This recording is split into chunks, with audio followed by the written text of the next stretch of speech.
आइए आज हम स्टडी करते हैं basic properties of electric charges के बारे में, जो कि हैं additive nature of charges, conservation of charges and quantization of charges.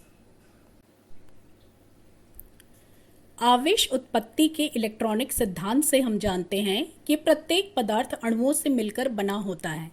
प्रत्येक अणु एक या एक से अधिक परमाणुओं से मिलकर बना होता है।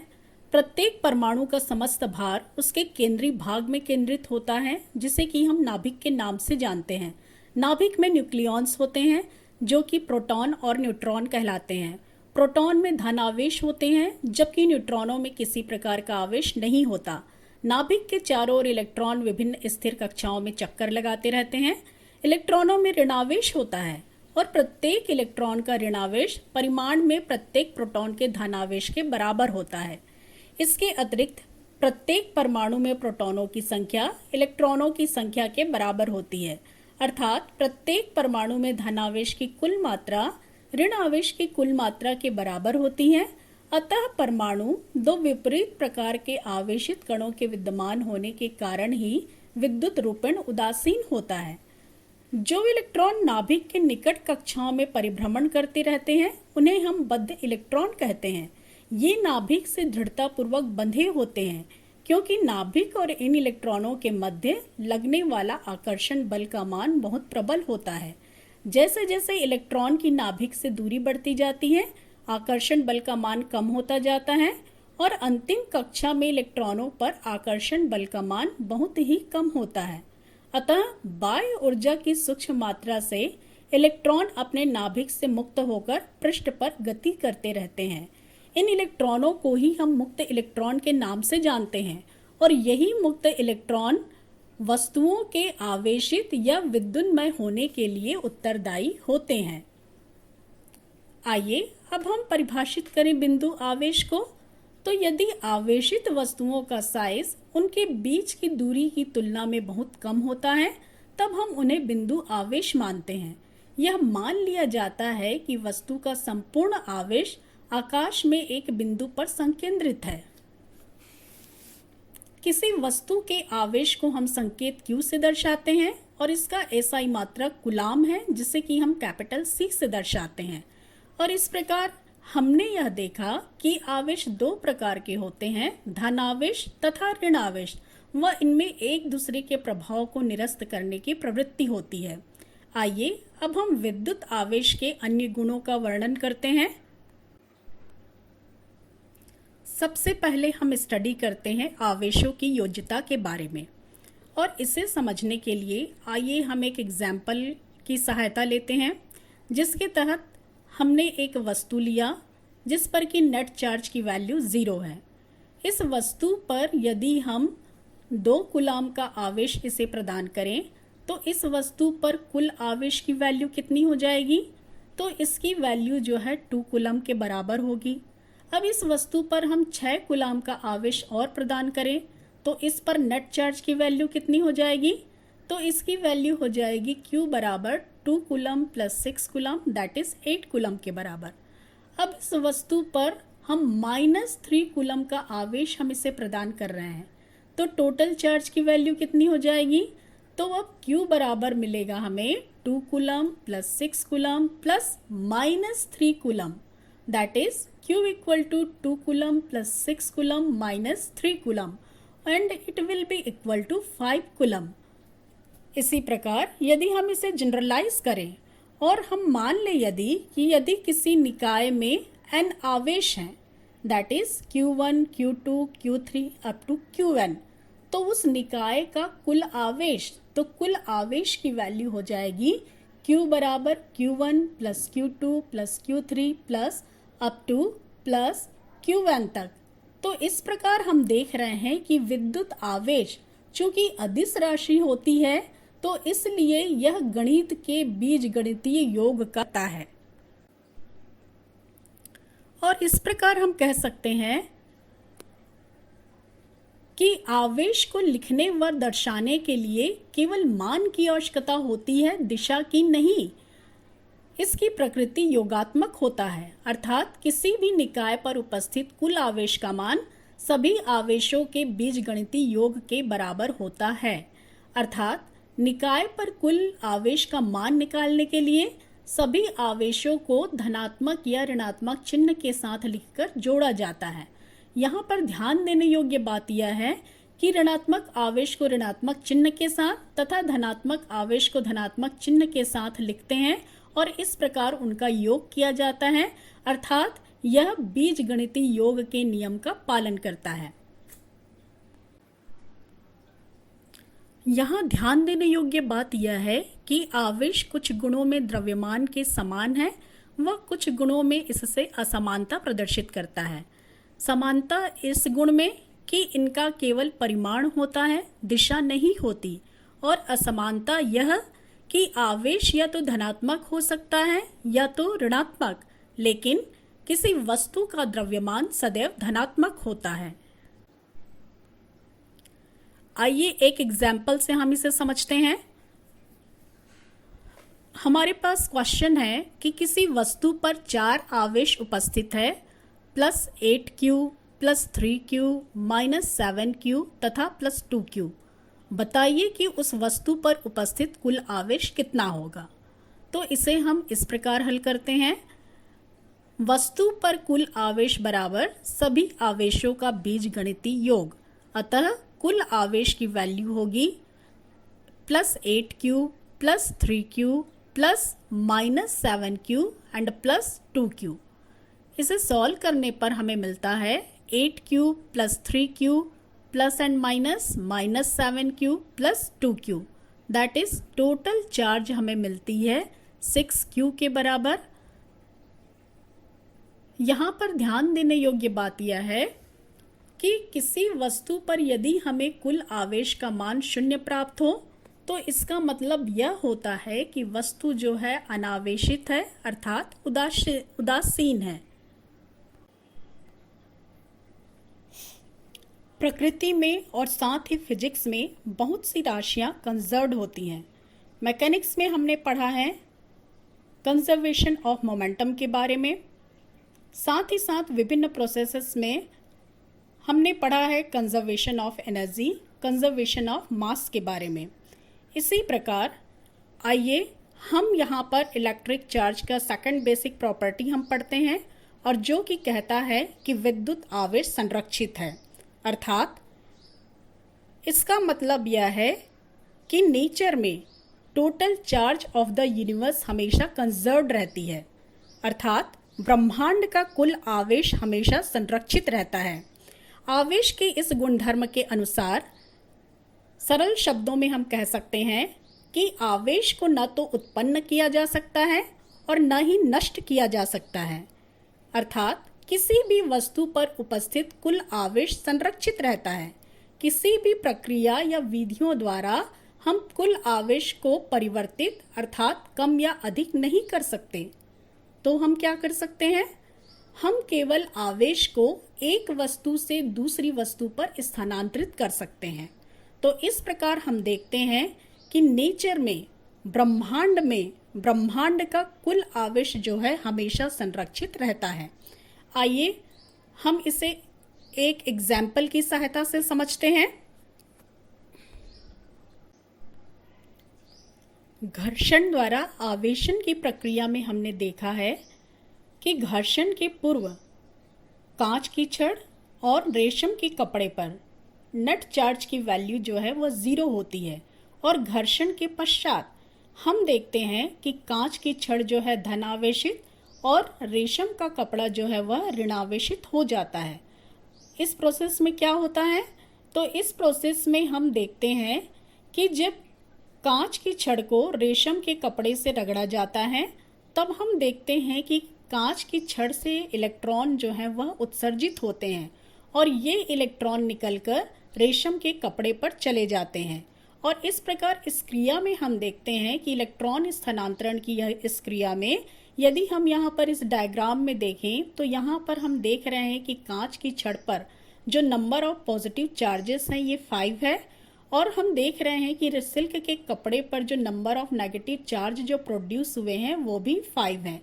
तो इस प्रकार कांच की छड़ पर -5 धन आवेश उत्पन्न हो जाता है, व रेशम के कपड़े पर हम देखते हैं कि -5 ऋण आवेश उत्पन्न हो जाता है। तो इस प्रकार यदि हम नेट चार्ज की हम बात करें तो घर्षण के पूर्व भी नेट चार्ज ग्लास रॉड पर और सिल्क के कपड़े पर इस आइसोलेटेड सिस्टम पर हम देखते हैं 0 था, और घर्षण के पश्चात +5Q and -5Q that is अब भी 0 है।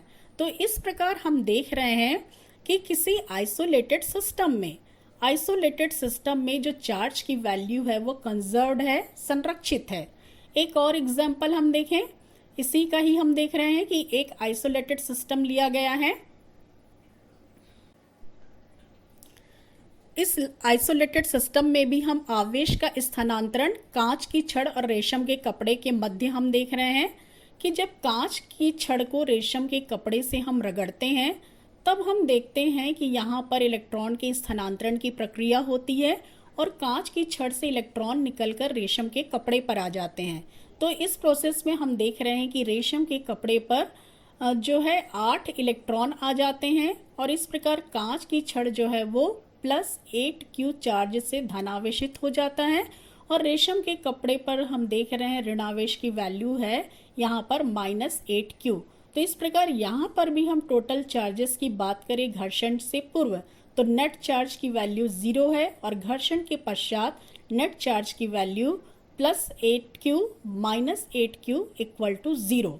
तो इस प्रकार हम देखते हैं कि आइसोलेटेड सिस्टम में कुल आवेश जो है वो सदैव संरक्षित रहता है।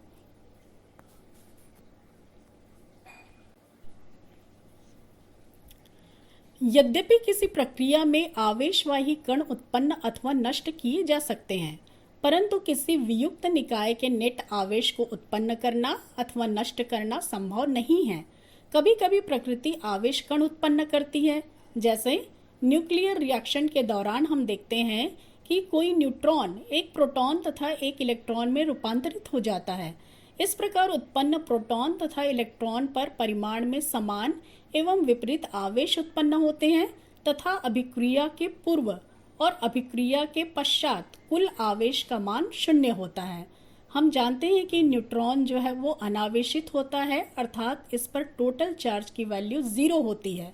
तो अभिक्रिया के पूर्व न्यूट्रॉन पर जो नेट चार्ज की वैल्यू है वह 0 है, और अभिक्रिया के पश्चात हम देखें तो प्रोटॉन पर नेट चार्ज होता है +1 और इलेक्ट्रॉन पर नेट चार्ज होता है -1।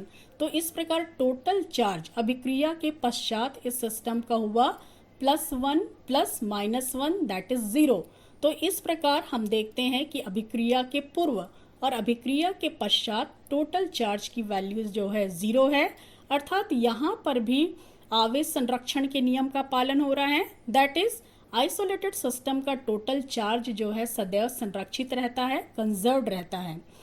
यहाँ पर ध्यान देने योग्य बात यह है कि लेटर ऑन जब हम न्यूक्लियर फिजिक्स पढ़ते हैं और वहाँ पर पेयर प्रोडक्शन और एनिहिलेशन की जो घटना होती है वहाँ पर भी हम देखें तो पेयर प्रोडक्शन में भी जब गामा रेस किसी न्यूक्लियस से टकराकर इलेक्ट्रॉन और पॉजिट्रॉन उत्पन्न करते हैं, तो इस प्रोसेस में भी अभिक्रिया के पूर्व नेट चार्ज की वैल्यू 0 और अभिक्रिया के पश्चात नेट चार्ज की वैल्यू 0। और इसी प्रकार एनिहिलेशन की क्रिया में हम देखते हैं कि जब इलेक्ट्रॉन और पॉजिट्रॉन किसी न्यूक्लियर से जब हिट करते हैं, टारगेट करते हैं, कोलाइड करते हैं, और इस प्रोसेस में जब वो गामा रेस उत्पन्न करते हैं, तो यहाँ पर भी हम देखें कि अभिक्रिया के पूर्व नेट चार्ज की वैल्यू 0 है और अभिक्रिया के पश्चात भी नेट चार्ज की वैल्यू 0। तो इस प्रकार हम देख रहे हैं कि वियुक्त निकाय का या आइसोलेटेड सिस्टम का टोटल चार्ज जो है सदैव कंजर्व्ड रहता है। आइए इलेक्ट्रिक चार्ज के तीसरे बेसिक प्रॉपर्टी जो कि महत्वपूर्ण है उसका अध्ययन करते हैं, और वह है वैद्युत आवेश का क्वांटमीकरण। जब हम किसी वस्तु को आवेश प्रदान करते हैं तो हम उससे काउंट कर सकते हैं। जी हाँ, फिजिक्स में हम प्रत्येक फिनोमेना को मेजर कर सकते हैं। यदि किसी आइसोलेट बॉडी को हम चार्ज करते हैं तो हमारा क्वेश्चन है कि उस आइसोलेटेड बॉडी को हमने कितना चार्ज प्रदान किया। हम जानते हैं कि जब भी हम किसी वस्तु को चार्ज करते हैं, आवेशित करते हैं, तो इस प्रोसेस में जो महत्वपूर्ण भूमिका निभाता है वह है ट्रांसफर ऑफ इलेक्ट्रॉन, इलेक्ट्रॉनों का स्थानांतरण। जी हाँ, और ये इलेक्ट्रॉनों के स्थानांतरण से ही हमें जो है उस वस्तु में चार्ज की मात्रा का पता लगता है या पता हम लगा सकते हैं। तो आइए हम इसे एक एग्जाम्पल से समझते हैं, और इसके तहत हम देख सकते हैं कि यहाँ पर हमने लिया है क्लोरीन का एटम। जब हम इसे इलेक्ट्रॉन प्रदान करते हैं तो चूंकि क्लोरीन का एटम इलेक्ट्रॉन ग्रहण कर रहा है, अतः यह ऋणावेशित हो जाता है।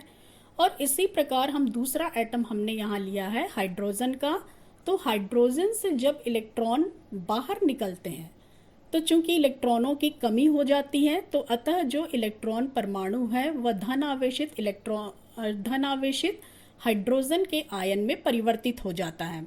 इसे हम यूं समझते हैं, हमने एक बॉडी ली है, न्यूट्रल बॉडी है। यदि हम इसको एक इलेक्ट्रॉन प्रदान करते हैं तो इस पर उपस्थित आवेश की मात्रा कितनी हो गई? इस पर उपस्थित आवेश की मात्रा होगी -1e। और यदि हम इस पर दो इलेक्ट्रॉन से हम इसे चार्ज करें या 2 इलेक्ट्रॉन हम इसे प्रदान करें, तब इस पर उपस्थित आवेश की मात्रा हो जाती है -2e। और इसी प्रकार यदि हम इस पर n इलेक्ट्रॉन हम इसे प्रदान करें, तब इस पर उपस्थित आवेश की मात्रा हो जाती है -n × e। तो ये तो हुआ जब हमने उस आइसोलेट बॉडी को हमने इलेक्ट्रॉन प्रदान किया। अब इसका ठीक विपरीत हम समझते हैं कि यदि इस आइसोलेटेड बॉडी से, जो कि न्यूट्रल है, इसमें से यदि हम एक इलेक्ट्रॉन बाहर निकालें, तो एक इलेक्ट्रॉन जब हम इस पर बाहर निकाल रहे हैं तो इलेक्ट्रॉन की कमी हो जाएगी, अर्थात इस बॉडी पर जो नेट चार्ज है वह धन आवेशित उत्पन्न हो जाएगा। दैट इज नेट चार्ज की वैल्यू हो जाएगी +1e। यदि इस वस्तु से 2 इलेक्ट्रॉन बाहर निकलते हैं, तब हम देखें कि इस वस्तु पर जो नेट चार्ज है वह हो जाता है +2e। और इसी प्रकार यदि n इलेक्ट्रॉन बाहर निकलें तो इसकी वैल्यू हो जाती है इस वस्तु पर टोटल चार्ज की, नेट चार्ज की, कि +ne। अब यदि हम इन दोनों को मिलाकर लिखें, अर्थात उस वस्तु को जब हमने इलेक्ट्रॉन प्रदान किया तब जो है वैल्यू हो रही है चार्ज की, हम इसे लिख सकते हैं इलेक्ट्रॉन प्रदान करने पर टोटल चार्ज Q बराबर -ne। और जब यहाँ से इलेक्ट्रॉन जो है बाहर निकलते हैं, तो बाहर निकलने के प्रोसेस में चूंकि इलेक्ट्रॉनों की कमी होती है, वस्तु धन आवेशित हो जाता है, तो टोटल चार्ज की वैल्यू इस पर हो जाती है Q बराबर +ne। और दोनों को मिलाकर लिखने पर हम कह सकते हैं Q बराबर ±ne।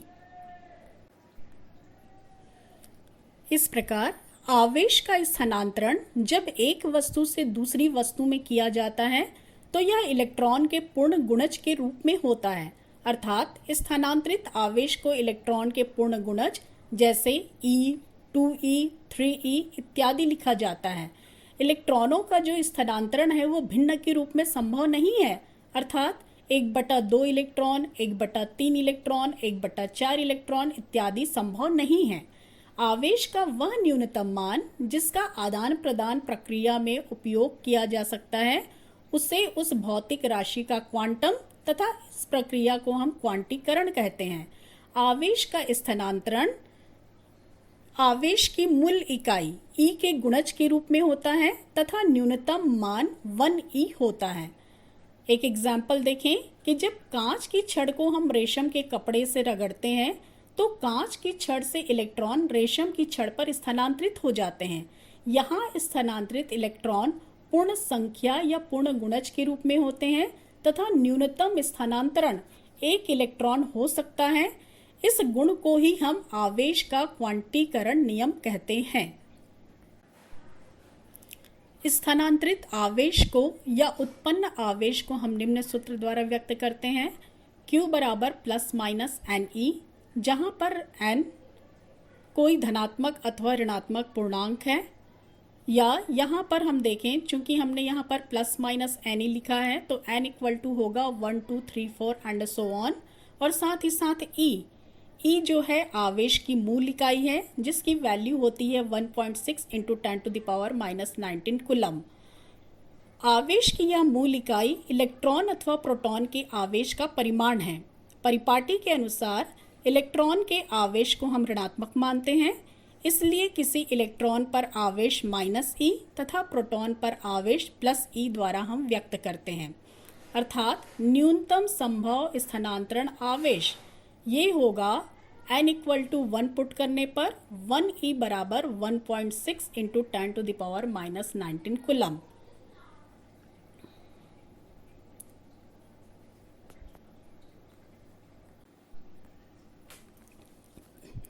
आइए अब इस पर बेस्ड एक न्यूमेरिकल करते हैं, जो कि हमारी बुक में दिया गया है। क्वेश्चन है, यदि किसी पिंड से 1 सेकंड में 10⁹ इलेक्ट्रॉन किसी अन्य पिंड से स्थानांतरित होते हैं तो 1 कूलम आवेश के स्थानांतरण में कितना समय लगेगा। तो इसे हम सॉल्व करते हैं। हमें दिया गया है कि कोई पिंड है, कोई वस्तु है, जिससे 1 सेकंड में 10⁹ इलेक्ट्रॉन्स जो है अन्य पिंड में स्थानांतरित हो रहे हैं। हमें फाइंड आउट करना है कि 1 कूलम आवेश के स्थानांतरण होने में कितना समय लगेगा, अर्थात हमें टाइम की वैल्यू निकालनी है। तो हम जानते हैं, हमारे पास सूत्र है स्थानांतरित आवेश Q बराबर NE। इस फॉर्मूला में मान रखने पर Q बराबर N की वैल्यू हमें दिया गया है 10⁹ इंटू E की वैल्यू हम जानते हैं 1.6 इंटू 10⁻⁻19 कूलम। दैट इज हमें स्थानांतरित आवेश का मान मिल जाता है 1.6 इंटू 10⁻⁻10 कूलम। अब आगे हम इस प्रकार इसे सॉल्व करें कि पिंड द्वारा 1.6 इंटू 10⁻⁻10 कूलम आवेश के स्थानांतरण में लगा समय प्रश्नानुसार 1 सेकंड है।